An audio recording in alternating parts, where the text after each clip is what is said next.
Hey everyone, it's me, Reina, and I am the water aficionado here at Everest. What does it mean about the importance of water quality? You may have heard of the harmful algae blooms along Florida's southwest coast, responsible for the massive amounts of dead fish washing up on beaches. These blooms aren't just deadly to marine life, but can be detrimental to human health as well. It's called red tide, named for the discoloration in the water when these algae blooms are present, and the effects have terrifying potential for humans, pets, and marine life alike.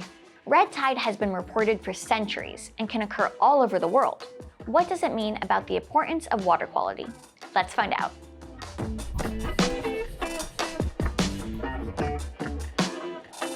Before we begin, consider subscribing to the channel. That way, you can stay up to date with everything happening here at Everest. And don't forget to like the video, it really helps. What is red tide and why does it happen? Red tide comes from naturally occurring algae multiplying at a higher than usual levels, generating microscopic red tide organisms. This high concentration of algae leads to blooms that can block light and severely reduce oxygen levels in the water.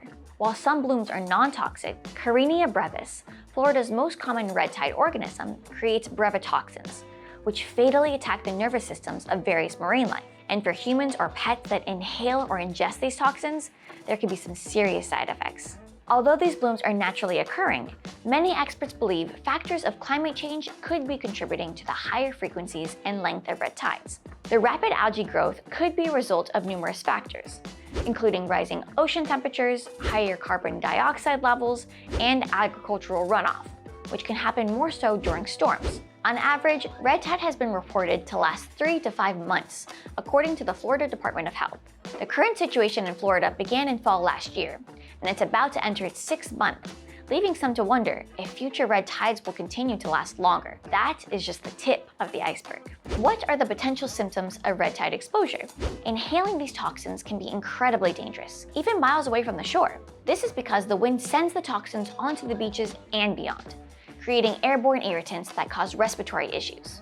Humans that ingest contaminated shellfish, such as lobster, crab, shrimps, oysters, or scallops, can be exposed to neurotoxic shellfish poisoning, or NSP. So whether you're swimming in it, breathing in it, or ingesting contaminated seafood, you face a number of mild to severe symptoms. These can include abdominal pain, diarrhea, hot and cold sensations, nausea and vomiting, numbness, tingling, rashes or skin irritation, irregular heartbeat, high or low blood pressure, dizziness, slurred speech, burning eyes and itchy throat, coughing or wheezing, and sneezing or runny nose.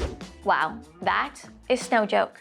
These toxins can seriously exacerbate existing respiratory issues for those with chronic respiratory conditions. Ongoing neurological symptoms can lead to partial paralysis, and severe cases of exposure can even lead to serious illness or death.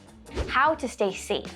To limit or avoid exposure to red tide toxins, make sure to watch for discoloration in the water, bad odors, or dead fish and other marine life, as these are primary indicators of the presence of red tide.